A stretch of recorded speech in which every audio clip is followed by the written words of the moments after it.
Sou cristã, moro atualmente na cidade de Quebec, Canadá. Vou relatar minhas experiências, não vou contar todas, mas somente as que marcaram o meu ministério. Quando eu era solteira, eu orava para Deus me dar um marido. Ele me deu um esposo cristão. Como ele trabalhava e viajava a trabalho, voltava uma vez por mês para casa. Ele não tinha tempo de ir à igreja onde ele trabalhava. Sua fé foi esfriando. Meu esposo começou a desviar, e ele estava bebendo bebidas alcoólicas. Comecei a ficar triste vendo essa nova situação. Ele chegava todo final do mês bêbado. Eu ficava em silêncio. Não repreendia ele quando ele voltava para a viagem de trabalho. Eu dobrava os meus joelhos e orava a Deus. Eu dizia: Senhor, eu lhe pedi um homem de Deus, e não um perdido. Eu não quero um bêbado, quero aquele servo teu que tu me destes. Foram mais de 7 anos de intercessão para que ele voltasse. Hoje, ele é um pastor. Sou de uma geração onde o verdadeiro evangelho era ministrado. Seguíamos com disciplina e aplicação a palavra de Deus. Tudo era sério naquele tempo. Por causa da perseguição, fui morar com meu esposo em Seattle, Estados Unidos, na década de 90. Me decepcionei com as igrejas desse país. Fiz parte de vários seminários de pastores famosos. Vi muitas heresias em seus ensinamentos. Como eu fui disciplinada no Evangelho simples de Cristo, percebi muita doutrina da carne, aumentada para que os seminários fossem longos e arrecadassem o maior número de dinheiro. Fiquei triste com as igrejas americanas. Eles ensinavam a teologia da prosperidade. Fiz missão por todo esse país, e a maioria das igrejas se aplicam a esse evangelho da prosperidade. As igrejas que ainda não adotaram esse evangelho era minoria, e não eram igrejas que foram fundadas nos Estados Unidos. Essas igrejas eram de países como Colômbia, México, Chile, Brasil, e outros países pobres. Eu alertei a esses pastores dessas igrejas para não adotarem o evangelho da prosperidade, e não fazerem seminários com esses pastores. Fiz a missão sozinha, reprovei os pastores norte-americanos, fui para o Canadá com meu esposo morar em Quebec. Não suportei congregar nas igrejas americanas. O meu espírito rejeitava todos os seus ensinamentos. Quando eu vi um ministro falar que os Estados Unidos é o país que mais faz missão no mundo,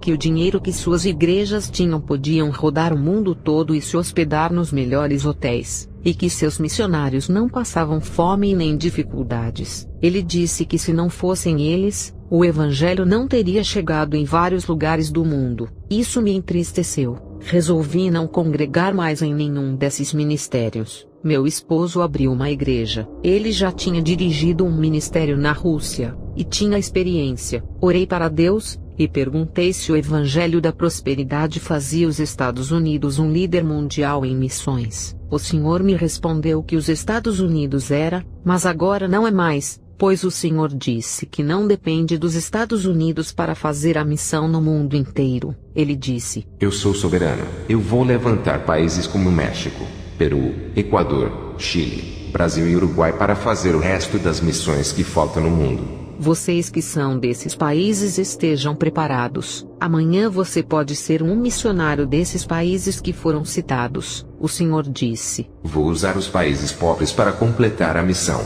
mas os países ricos não completarão.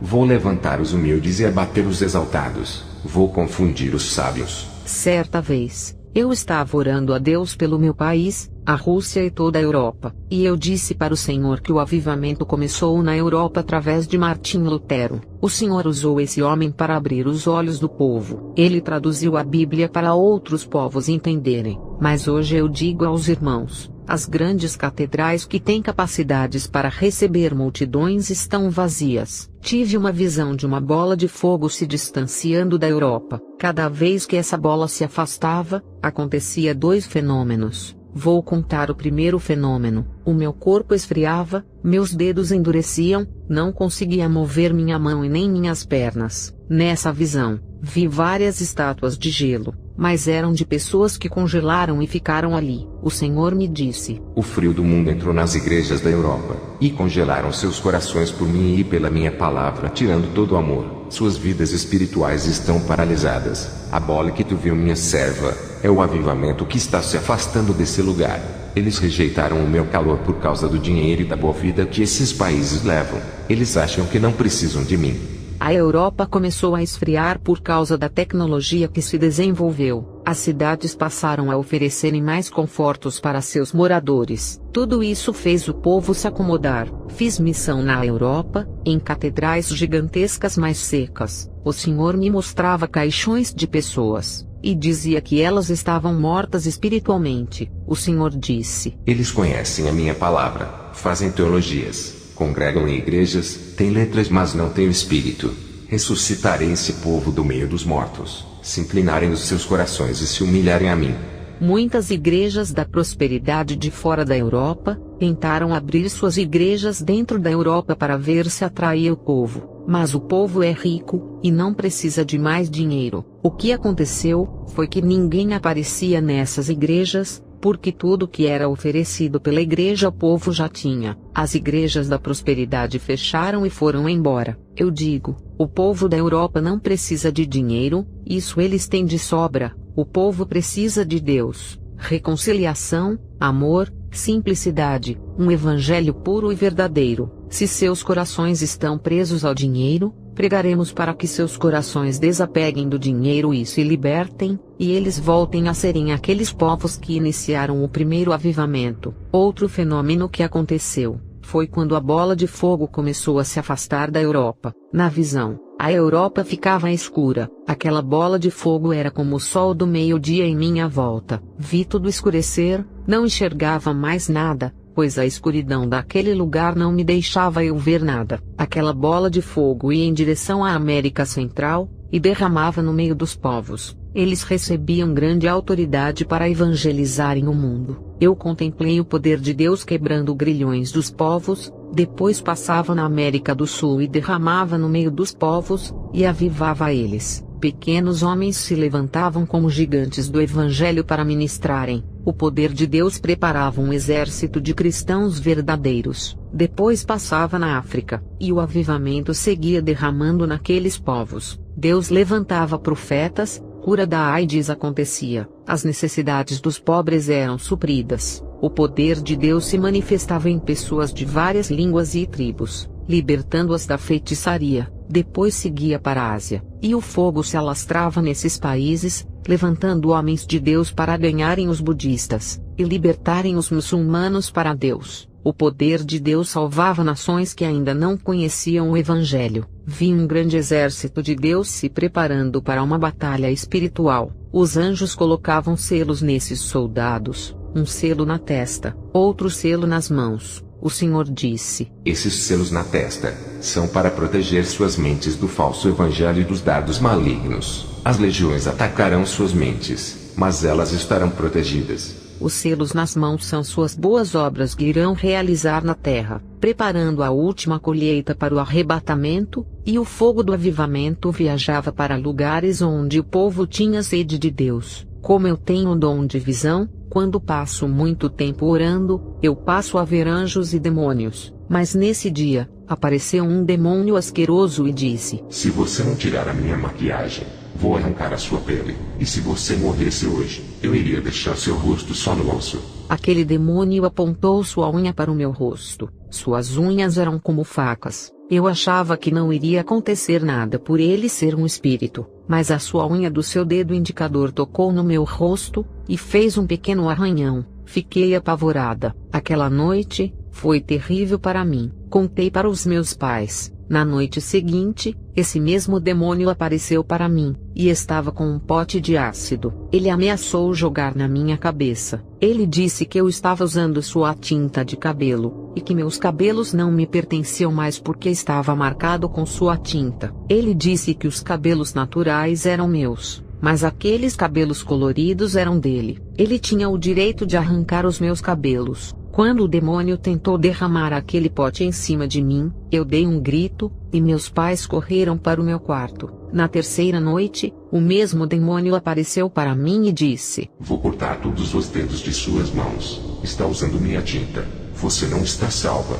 Você é minha. Eu disse: Você é um mentiroso, eu sou de Cristo. O demônio disse: Então por que ele está permitindo eu lhe perturbar? Cadê a sua força, cantinha? Comecei a repreendê-lo. Aquele demônio ria. Ele disse: Você não tem autoridade. Se santifica primeiro. É assim que eu engano muitas mulheres que se dizem de Deus, e uso o que é meu. Eu finjo que saio quando elas me repreendem, fazendo elas acreditarem que são ungidas e que têm autoridade.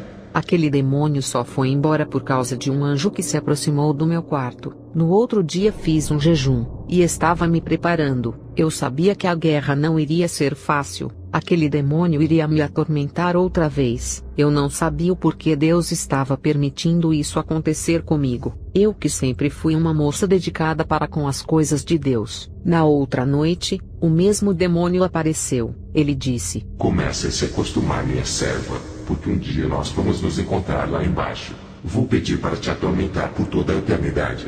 Vou puxar a sua orelha e esticar ela até cortar. Quando você descer ao inferno, eu mesmo vou buscar a sua alma. Eu disse: Eu não sou sua serva. O demônio disse: É sim, tem a minha marca na sua orelha. Você me pertence. Você não sabia que os brincos simbolizam escravidão, e quem usa são os meus escravos. Eu orava expulsando aquele demônio, e aquele demônio não queria sair. Fiquei a madrugada acordada, perturbada e deprimida, até que um anjo desceu no meu quarto, e aquele demônio foi embora. Comecei a entender que tudo era a permissão de Deus. Ele queria me ensinar uma lição, e eu não queria entender, pois o meu egoísmo de autoridade espiritual não deixava eu enxergar o quanto eu precisaria melhorar a minha caminhada com Deus. Tinha que limpar a minha vida. Queria tanto me livrar daquele demônio, que não percebi o que Deus queria me mostrar. Não orei naquela manhã, pois sabia que isso não impediria aquele demônio de aparecer. Resolvi fazer um teste. Na manhã seguinte, tirei as tintas das unhas e os brincos, joguei o kit de maquiagem fora, e também a tinta de cabelo. Ao anoitecer, fiquei esperando o demônio aparecer, mas ele não apareceu, pois eu havia me desfeito de tudo aquilo que ele disse que pertencia a ele. Eu fiquei confusa, não queria acreditar naquele demônio asqueroso e nojento. Eu sabia que eles eram mentirosos, mas aquela noite foi tranquila. Talvez, você mulher, é muito vaidosa e está na igreja, não acredita nisso que eu estou dizendo. Pode até estar me criticando agora. Com toda a autoridade espiritual que Deus me deu, eu falo para vocês orarem e pedirem respostas para Deus. Ele vai te revelar que está errado. Não questione esse testemunho, busque resposta em Deus como eu fiz. Fiz orações na madrugada, e então o Senhor Jesus apareceu no meu quarto, e pude ver como ele era. É a mesma aparência humilde que vivia na terra, porém, seu corpo era glorioso. A luz que saía do seu corpo ofuscava meus olhos. Ele diminuiu a luz do seu corpo para que eu pudesse olhar para ele. O seu rosto brilhava. O Senhor Jesus disse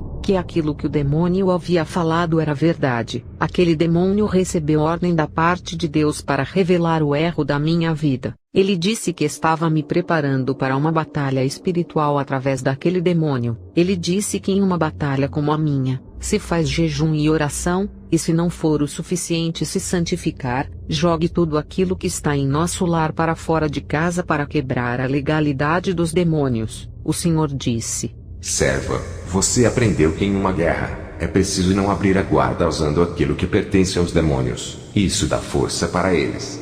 O Senhor me mostrou em uma visão, uma bispa de uma igreja. Ela colocava as mãos na cabeça das pessoas e elas caíam no chão. Aquela bispa expulsava os demônios, mas aqueles demônios saíam de dentro dos corpos daquelas pessoas, e ficavam em pé do lado das pessoas que tinham sido libertas. Aqueles demônios riam da cara daquela bispa. Eu percebi algo muito estranho. Aquela bispa usava brincos, maquiagens, lábios pintados e um vestido apertado no seu corpo. Aqueles demônios enganavam aquela mulher, fingiam que estavam se submetendo à sua autoridade. Depois que a bispa fazia a corrente de libertação e o culto acabava, aqueles demônios que estavam dentro daquela igreja entravam dentro dos corpos daquelas pessoas novamente. Elas voltavam para suas casas endemoniadas. O Senhor disse: Serva, Satanás engana muitos desse jeito. Ele faz as pessoas pensarem que tem autoridade sobre eles, para que a pessoa não perceba que precisa ser liberta do mundo primeiro para poder libertar os aprisionados. Um prisioneiro de Satanás não pode libertar outro prisioneiro. Ambos se encontram na mesma situação. Satanás coloca na mente dessas pessoas que elas já são libertas e salvas para que essas pessoas não se libertem do pecado, morram e vão para o inferno. Essas pessoas subestimam os poderes das trevas, acham que é só invocar o meu nome e colocar os demônios debaixo de seus pés. Isso é um erro. Suas vidas pecaminosas abrem espaços para os demônios trabalharem. Eu dou autoridade para os meus discípulos que aprendem da minha palavra e fazem aquilo que eu mando. Eu não dou autoridade para os rebeldes, mas mesmo assim eles querem usar o meu nome para se impor em cima dos demônios. Hoje lhe dou autoridade para pisar em serpentes e escorpiões. Essa unção que vai vir sobre ti é verdadeira. Os demônios vão lhe obedecer, e quando for expulsá-los, eles não vão lhe enganar como enganou essa pastora. Só vivam uma vida obedecendo a minha palavra. Você vai preparar mulheres guerreiras que serão a coluna de oração de seu ministério, porque o pecado vai começar a entrar nas igrejas, mas a sua vai permanecer santa se orarem sem cessar. Fui pegando experiência com Deus. Já estava casada, fui morar nos Estados Unidos. O governo de lá lançou a campanha de que o casal teria que ter um filho, no máximo 2. Esse programa se chamava Controle da Natalidade. Eu tinha evitado filhos, mas só depois que eu percebi que era uma trama de Satanás por detrás do governo. Irei revelar melhor esse controle de natalidade quando contar minha experiência no inferno. O Senhor disse: Serva, a tecnologia vai lançar uma rede social em breve. Hoje você não tem ideia do que se trata, mas essa rede social irá destruir casamentos. Haverá prostituição, e os espíritos dos demônios da lascívia e da sensualidade irão possuir homens e mulheres que irão fazer muitos servos e servas minhas tropeçarem com o pecado dos olhos. Diga para o povo para se afastarem dessas pessoas endemoniadas que virão com essa nova invenção. Evite as redes sociais. Na época eu não entendia, mas com a invenção dos computadores, depois inventaram as redes sociais. Hoje, eu posso explicar melhor. O Senhor Jesus me revelou em uma visão. Contemplei grandes feiticeiros fazendo obras de magia negra para destruir a igreja. Observei casas sendo bombardeadas com magias de feitiçarias. Um número de cristãos estavam enfeitiçados. As magias acertavam esses irmãos. Eu perguntei: Senhor, algo está errado. Está escrito que feitiço não pega em cristão. Relatei também dizendo: em quem também vos estáis depois que ouvistes a palavra da verdade, o evangelho da vossa salvação, e tendo nele também crido fostes selados com o Espírito Santo da promessa. O Senhor disse: Disseste bem. Quem tem o selo do Espírito Santo e não é atingido.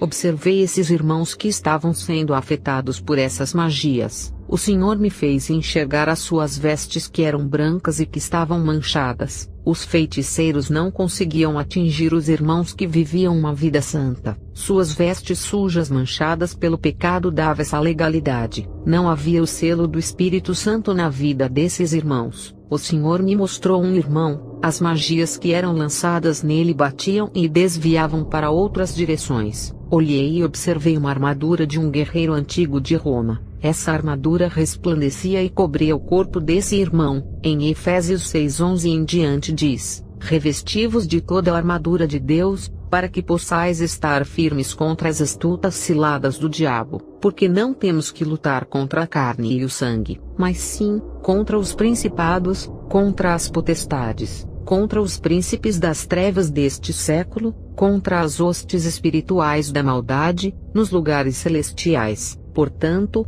tomai toda a armadura de Deus, para que possais resistir no dia mau, e havendo feito tudo, ficar firmes. Estai, pois, firmes, tendo cingidos os vossos lombos com a verdade, e vestida a couraça da justiça, e calçados os pés na preparação do evangelho da paz, tomando sobretudo o escudo da fé, com o qual podereis apagar todos os dardos inflamados do maligno. Tomai também o capacete da salvação, e a espada do Espírito, que é a palavra de Deus, orando em todo o tempo com toda a oração e súplica no Espírito, e vigiando nisto com toda a perseverança e súplica por todos os santos. Em Números 22:12 diz: Então disse Deus a Balaão: Não irás com eles, nem amaldiçoarás a este povo, porquanto é bendito. Pois contra Jacó não vale encantamento, nem adivinhação contra Israel. Neste tempo se dirá de Jacó e de Israel: que coisas Deus tem realizado. Números 23:23. Sabemos que todo aquele que é nascido de Deus não peca, mas o que de Deus é gerado conserva-se a si mesmo, e o maligno não lhe toca. 1 João 5,18. Aquele que diz que está na luz, e odeia seu irmão, até agora está em trevas. 1 João 2,9. Nenhum mal te sucederá, nem praga alguma chegará à tua tenda, porque aos seus anjos dará ordem a teu respeito, para te guardarem em todos os teus caminhos. Salmos 91, 10-11. Olhei para esse irmão, ele tinha o selo do Espírito Santo na sua testa. O Senhor Jesus disse que o diabo pode atentar o crente fiel, mas não pode destruir. Sede sóbrios, vigiai, porque o diabo vosso adversário, anda em derredor bramando como leão, buscando a quem possa tragar. 1 Pedro 5,8. O Senhor disse que o diabo só pode tocar nos seus servos se ele permitir. Jó 2, 5-6. Porém estende a tua mão, e toca-lhe nos ossos e na carne, e verás se não blasfema contra ti na tua face. Eis que ele está na tua mão,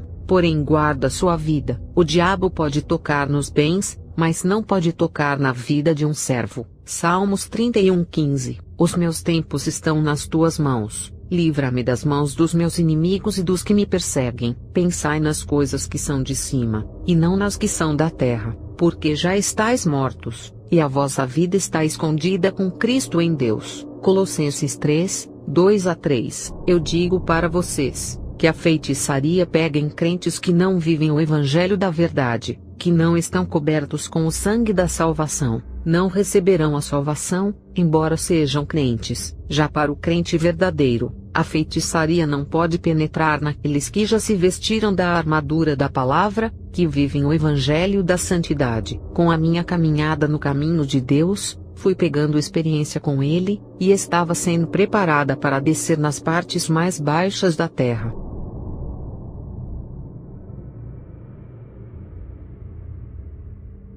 Jesus me guiou até a cabeça do inferno. A boca daquela cabeça se abriu. Os dentes eram um portão negro e estavam trancados com cadeados. Aquele portão se abriu com a presença de Jesus. Entramos. Contemplei demônios correndo por causa da presença de Jesus. Os primeiros demônios que vi, foram vários que inventaram as redes sociais. Eles davam risadas. Esses demônios das redes sociais eram mulheres lindas e sedutoras. Seu objetivo era destruir casamentos. Elas estavam felizes, riam de felicidade, pois tinham conseguido destruir vários casamentos. Outros demônios da sensualidade têm incentivado as irmãs a andarem na sensualidade. Esses demônios estavam felizes, pois tinham jogado muitos jovens crentes na prostituição, e muitos solteiros estavam fornicando. Tive uma visão de um demônio entrando dentro do computador através de uma rede social. Ele causava divórcio e destruía muitos casamentos, incentivava crianças ao sexo,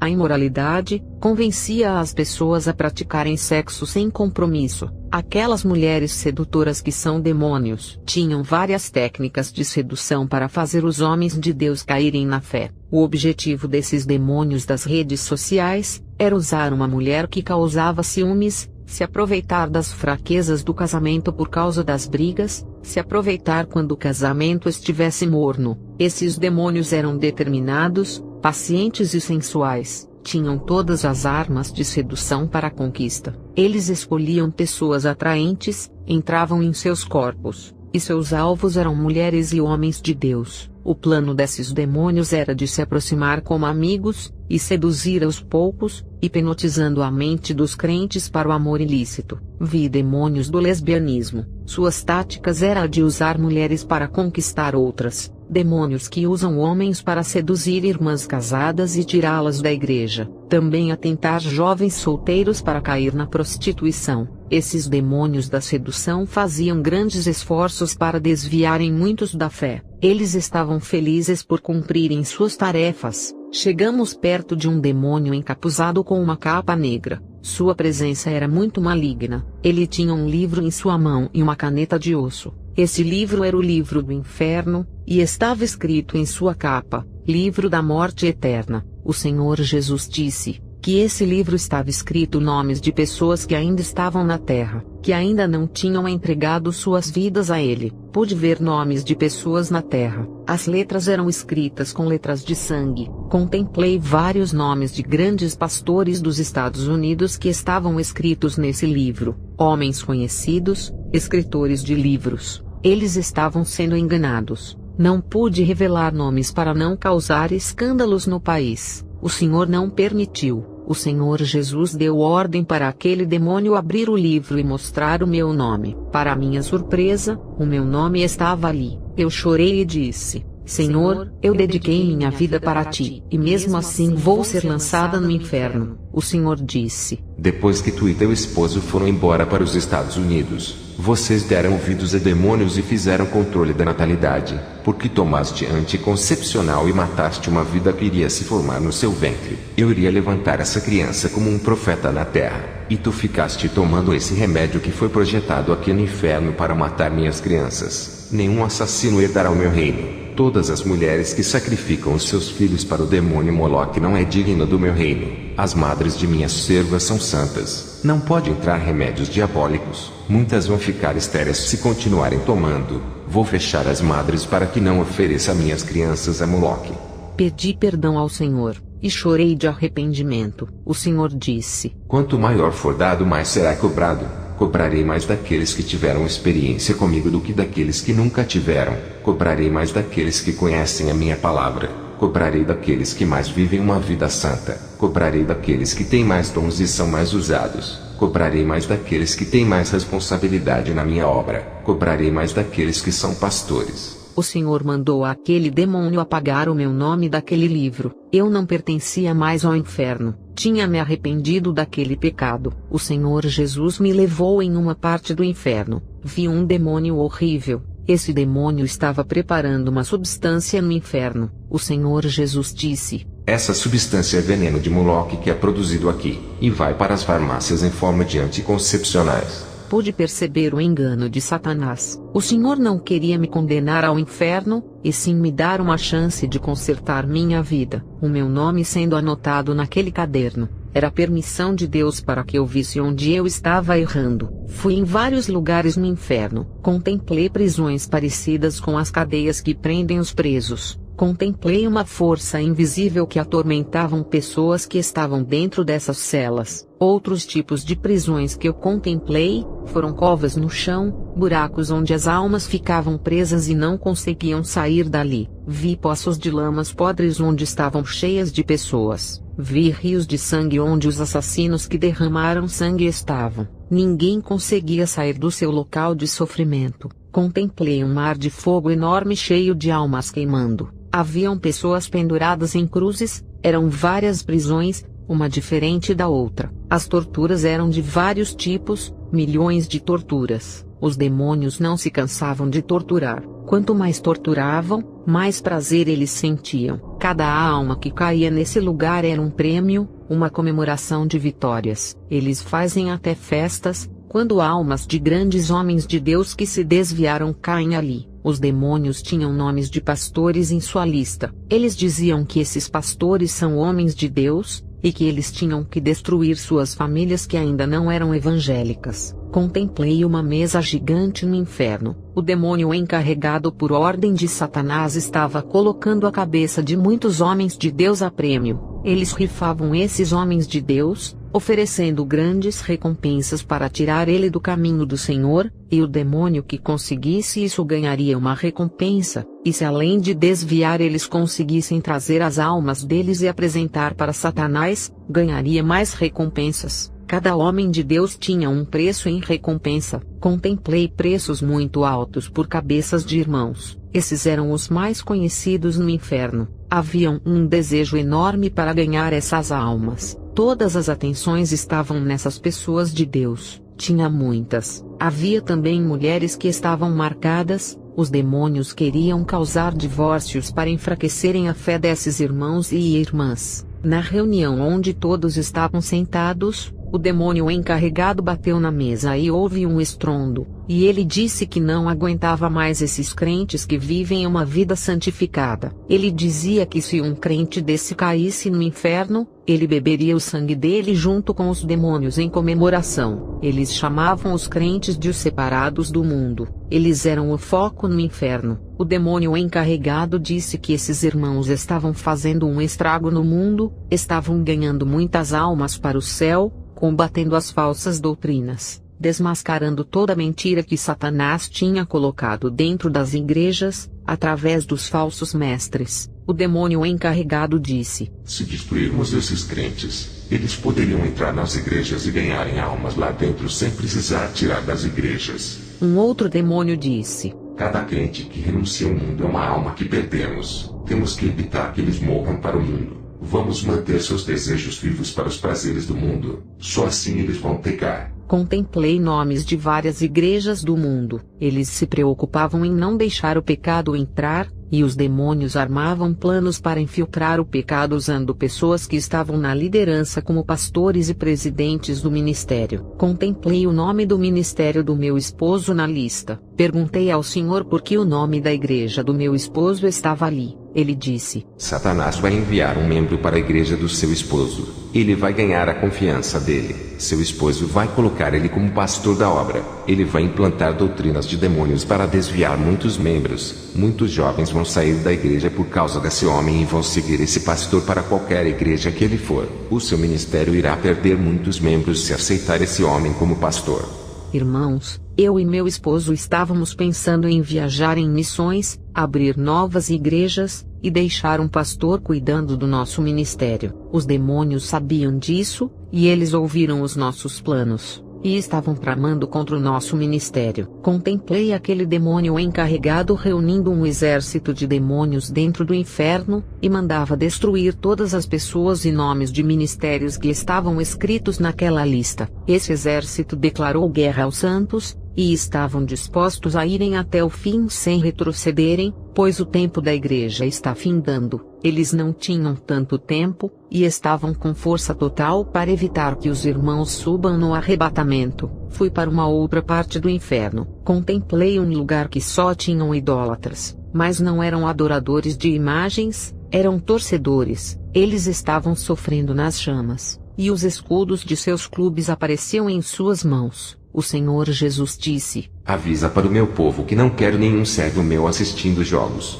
nem torcendo para esses clubes. Não existe torcedor minha serva, existe adoradores. O Senhor me pegou pela mão, e fomos para a terra. Ele me mostrou como que por detrás de cada clube havia um demônio que recebia a adoração daquele torcedor. Contemplei torcedores incorporados pelos demônios que saíam daqueles clubes que eles mesmos torciam. Esses torcedores endemoniados matavam outros torcedores e espancavam. Contemplei 2 pastores que eram rivais por causa de seus clubes que também eram rivais. Esses pastores se tornaram grandes rivais, por causa de seus clubes. Um amaldiçoava o outro. Contemplei pessoas chorando quando seus clubes perdiam. Outras tiravam suas vidas pelo seu clube de coração. Outras ficavam deprimidas e com depressão. Na visão, um irmão começou a bater na parede da sua casa quando seu time perdeu o jogo. Ele xingava os jogadores, xingava o juiz, xingava seu clube, dizia palavrões feios. O Senhor disse: serva, isso não é torcida, é adoração. Se todos chorassem por mim, me adorassem como adoram seus clubes, eu já teria derramado avivamento nesse lugar. O Senhor me levou para um estádio de futebol que estava lotado de pessoas que estavam emocionadas. Era a época da Copa do Mundo de 1994 nos Estados Unidos. O Senhor disse: aqui nesse estádio, tem pessoas que viajaram de seus países para adorar ao futebol. Tem servos meu aqui nesse estádio. Viajar por mim e pregar meu evangelho não querem, mas pelo futebol eles gastam seus dinheiros com comidas e viagens. Tem muitos que se dizem meus servos, são fanáticos por futebol, faz mais pelos seus clubes do que por mim, gastam seu dinheiro em ingressos para assistirem futebol, mas não ajudam os que necessitam de ajuda. O futebol tem roubado o lugar que é de Deus, e muitos estão adorando esse esporte e indo ao inferno por causa dessa idolatria. O Senhor me mostrou esse demônio. Ele estava com seu trono nos ares. contemplei uma bola em sua mão. Ele recebia os cânticos dos torcedores que gritavam no estádio. O senhor disse que muitos irmãos são jogadores de futebol profissionais, e que ele não queria seus servos jogando esse esporte do inferno que roubou a sua adoração. Descemos ao inferno outra vez. Fui em um lugar no inferno, onde observei irmãos e pastores que tratavam membros da igreja mal por estarem desempregados, e não podiam ajudar a igreja. Um irmão estava no inferno por preconceito. Um homossexual se aproximou desse irmão. Sua alma estava vazia. Ele tratou aquele rapaz como um cão, e não pregou a palavra. Aquele rapaz estava cansado daquela vida, e queria ouvir apenas uma palavra para entregar a sua vida a Jesus. Esse irmão foi para o inferno por humilhar aquela vida. O Senhor Jesus disse: Minha serva, por acaso eu tive preconceito com Naamã que não fazia parte do meu povo? Tive preconceito com a moabita Ruth que não fazia parte de Israel? Tive preconceito com a prostituta Raabe, a cananita que foi salva da morte?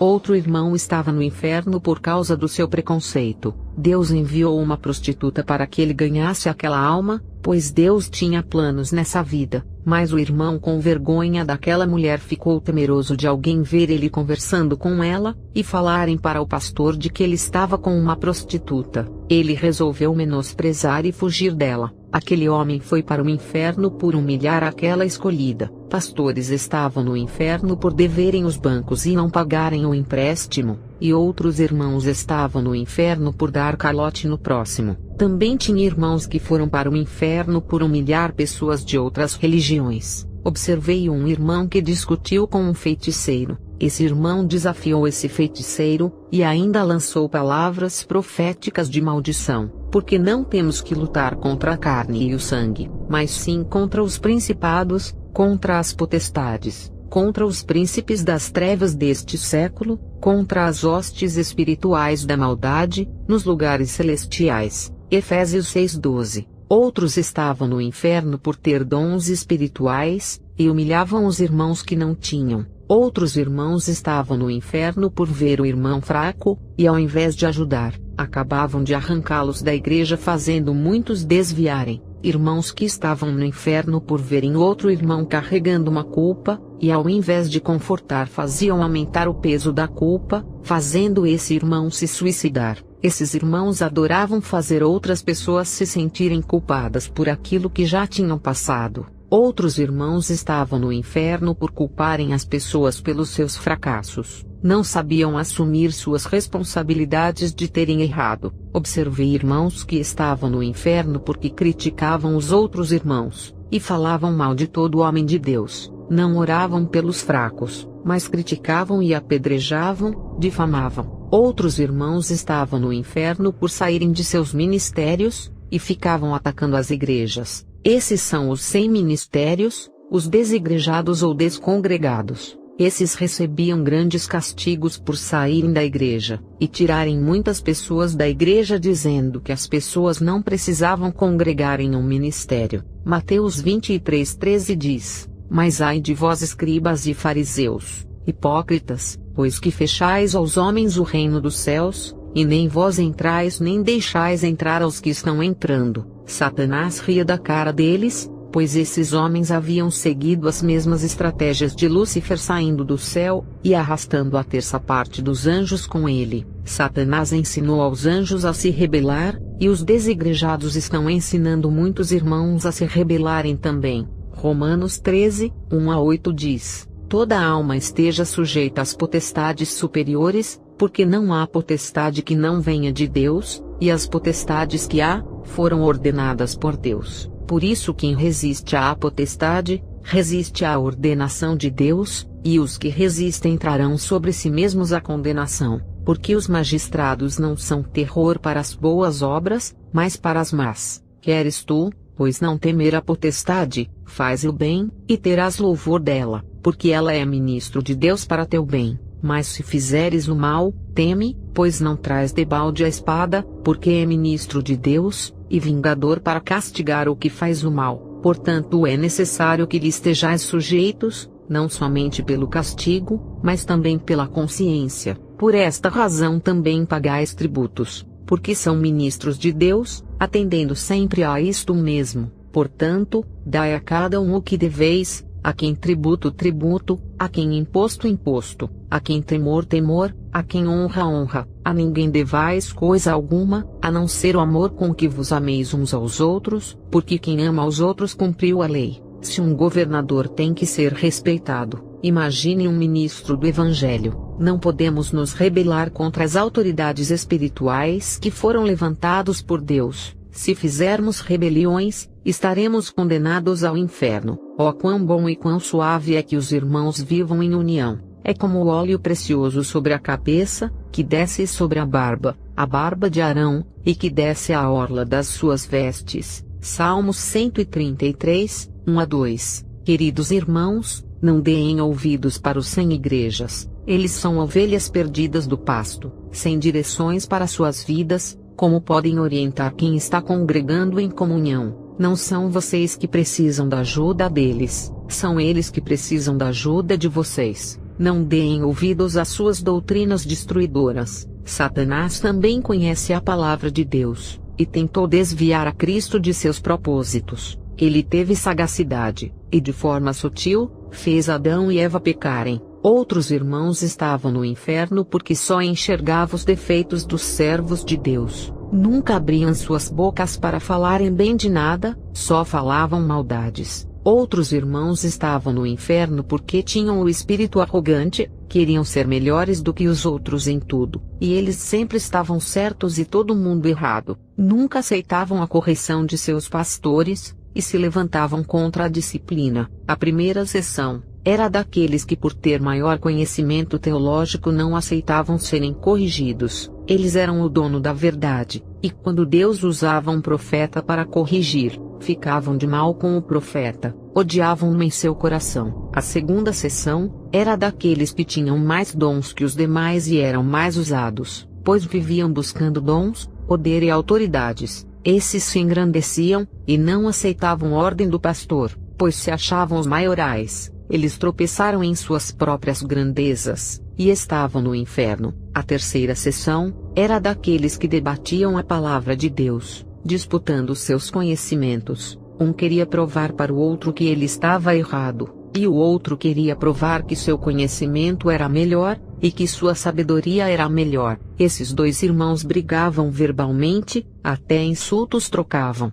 Um estava querendo ser melhor do que o outro, entraram em uma disputa acirrada, uma guerra sem fim que gerou perseguição de ambas as partes. Um queria difamar o outro, o seu ministério, as suas doutrinas, viraram inimigos e foram para o inferno. Lá, os demônios colocavam os dois para brigarem eternamente sobre teologia, e ainda torturavam eles. Fui para outro lugar no inferno, observei irmãos que estavam lá por criticarem a Deus. Esses irmãos diziam que Deus não fazia isso, que Deus não fazia aquilo, cobravam providências divinas. Outros estavam no inferno por culparem a Deus por suas desgraças, perdiam pessoas da família e jogavam a culpa em Deus. Outros estavam no inferno por murmurarem contra Deus. O Senhor Jesus me disse: assim como o povo de Israel não entraram em Canaã, terra prometida, por causa da murmuração, só entraram Josué e Calebe. Assim acontecerá com muitos irmãos que murmurarem,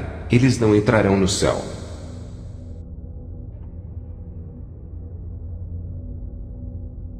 Fui em outro lugar no inferno, e observei uma mulher que idolatrava o marido. Ela saiu dos caminhos do Senhor por ele ter mandado. Ela obedeceu, e colocou seu esposo acima de Jesus. Ela estava no inferno sofrendo por ter perdido seu marido. Ela morreu, e ele ficou vivo na terra. Observei um homem que idolatrava sua esposa por ela ser bela. Tudo o que ela pedia esse homem fazia. Ela impedia ele de fazer a obra de Deus, e fez ele lançar a mão do arado e enterrar seus dons. E ele parou de fazer a obra de Deus. Ele estava no inferno, e chorava de medo que sua esposa arrumasse outro marido. A sua consciência sofria mais por ter largado a obra de Cristo a pedido de sua mulher. Fui para outro lugar no inferno. Observei irmãos que idolatravam pastores, bispos, apóstolos, cantores e pregadores famosos. Observei também aqueles que adoravam placas de igrejas, exaltavam nomes de suas congregações, dizendo que o nome de seus ministérios salvavam.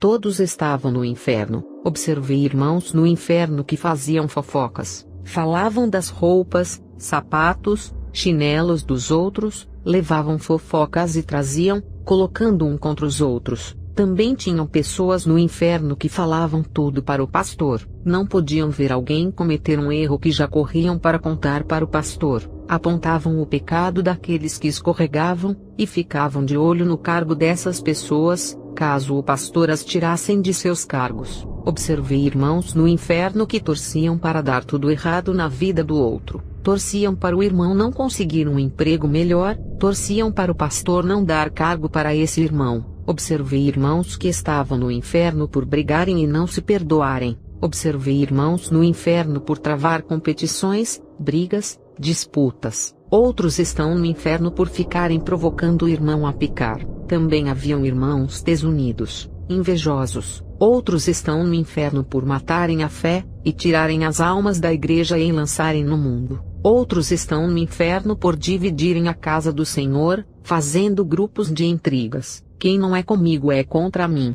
e quem comigo não ajunta espalha. Lucas 11:23. Observei irmãos no inferno que colocavam outros irmãos em provas. Também estavam no inferno irmãos que perseguiam seus pastores, até que eles fossem tirados de seus cargos pelo pastor presidente. Outros, pressionados pela igreja, entregavam os seus cargos, e desistiam de apacentar o rebanho. Todos os que perseguiam esses pastores estavam no inferno. Outros estavam no inferno por perseguirem os irmãos que eram usados. Tocavam no próprio Espírito Santo, e não no vaso. Observei pastores no inferno por expulsar ovelhas, como se eles fossem donos da igreja. Outros pastores estavam no inferno por amaldiçoar os membros.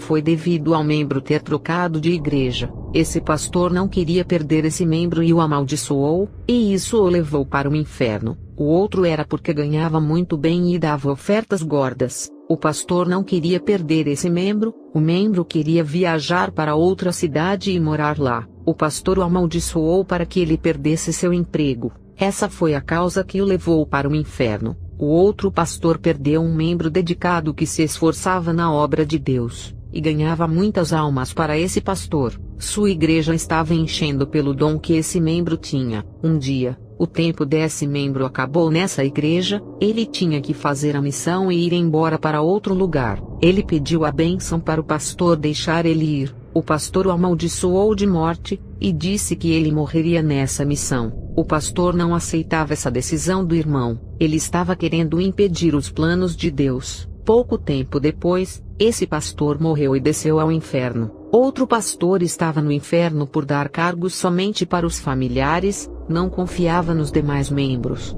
desprezando as capacidades das ovelhas. Já outro pastor era absolutista, queria fazer tudo sozinho, não aceitava conselho de ninguém. Ele mandava na igreja. Quando Deus usava um vaso para ajudar a obra, ele não dava ouvidos, pois confiava só nele mesmo. Muitos irmãos que Deus queria usar ele barrou. Ele não dava oportunidades, somente era ele quem falava. Muitos irmãos enterraram seus dons por causa desse pastor. Quando ele morreu, desceu ao inferno por sua soberba. Depois, eu fui em outra parte do inferno. Lá, havia somente membros de igrejas. Jesus disse: Esses são membros de igrejas e não meus seguidores. Se dizem crentes, mas não são praticantes. Não abandonaram o pecado, e não tinham o Espírito Santo. Você não pode manter uma vida espiritual viva em um mundo de trevas onde Satanás controla.